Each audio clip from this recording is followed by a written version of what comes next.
Sa 199 pesos, matitikman mo na tong tahong ni Carla. At kung sa iba may chicken ala king, dito may chicken ala prince. Meron nga rin pala sila ditong masarap na dinakdakan. Another food trip na naman nga to dito sa may Montalban, Rizal. At nag-commute lang kami at bumaba kami dito sa may simbahan malapit sa munisipyo. Sa gilid dito, diretso nyo lang tong daan at sa bandang kanan ang R Park Sizzling House. Marami-rami din yung nagsuggest sa amin na puntahan namin tong R Park Sizzling House. Mukhang marami na talagang nakapag-try dito. Meron silang parking dito kung meron kayong dalang motor o sasakyan. The best din tong puntahan kung grupo kayo kasi malawak yung space nila at marami kayong option ng pagkain. Ito yung mga available sa kanilang sizzling meal. At meron din silang iba't ibang pangmaramihang ulam. Meron nga din pala silang mga bilao package para sa mga handaan. Umorder kami sa kanila ng 2 rice meal at pati na rin itong bagong ihaw na tahong ni Carla. Sulit pala yung mga serving ng pagkain nila dito. Kaya naman pala ang daming nagsuggest nitong R Park Sizzling House. Ito nga pala yung bagong luto nila na tahong ni Carla. Ito talaga yung name nito sa kanilang menu.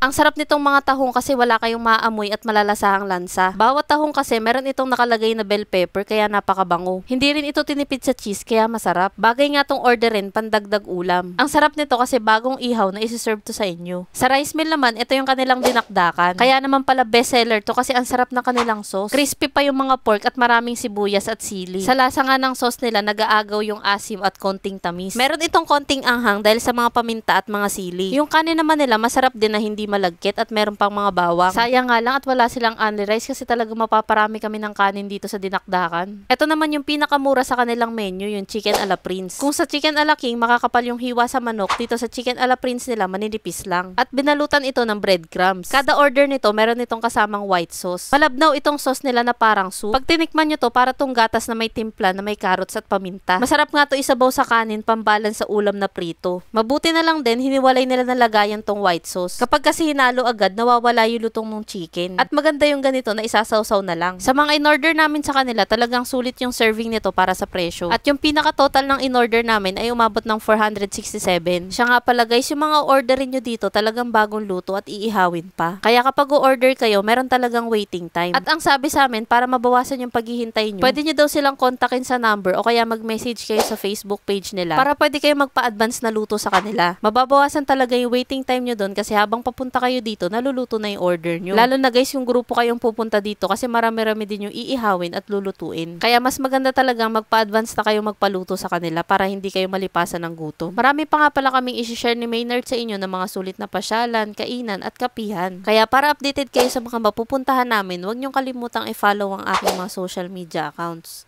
Yun lang, maraming salamat sa panonood. Bye!